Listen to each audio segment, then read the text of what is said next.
টানা বৃষ্টি ও বজ্রপাতের মধ্যে কাছাড় জেলার লক্ষ্মীপুরে বজ্রপাতে এক মহিলার মর্মান্তিক মৃত্যু হয়েছে। রবিবার বিকেলে এই ঘটনা ঘটে বাঁশকান্দি পুলিশ ফাঁড়ি এলাকার বাদ্রি বস্তিতে। মৃত মহিলার নাম পুষ্পারানী গোয়ালা, বয়স 44। তিনি স্থানীয় বাসিন্দা রামদয়াল গোয়ালার স্ত্রী।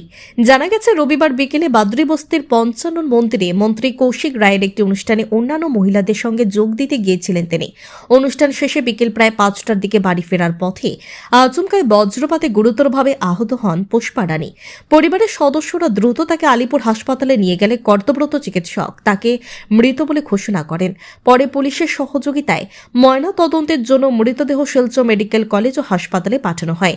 মৃত্যুকালে তিনি স্বামী ও এক পুত্রকে রেখে গেছেন।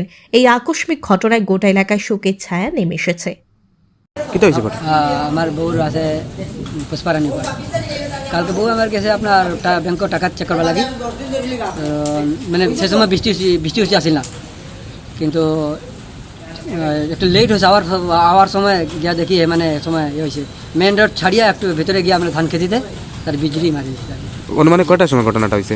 4:30 বড় বড় যে সময় একটু শিল পড়ছিল যে সময় 4:30 সময় 4:30 এখন আপনার পিএমও তাই পোস্টমর্টম করেন? হ্যাঁ, এখন হয়েছে না পিএম?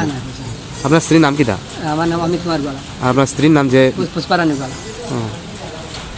সে ছোটো যে সময় দেখছে, তো যে সময় ধান খেতে পড়ছিল সে সময় মানুষের চিৎকার করছে, একজন মানুষ পড়ছে সে সময় গিয়ে আমরা দেখি যে জলের লগে শরীরের মধ্যে কোনো দাগ পড়ছে? দাগ আছে এরকম, সামনে থেকে মাথা তো দাগ আছে। হ্যাঁ, ধান খেতে মেন রোড ছাড়িয়া মানে চাই, সে সময় সবাই চায় যে তাড়াতাড়ি যেত ঘর। এখন তো বৃষ্টি মানে সবাই চায় যত তাড়াতাড়ি ঘরে যাবার লাগে, ছোটো গিয়া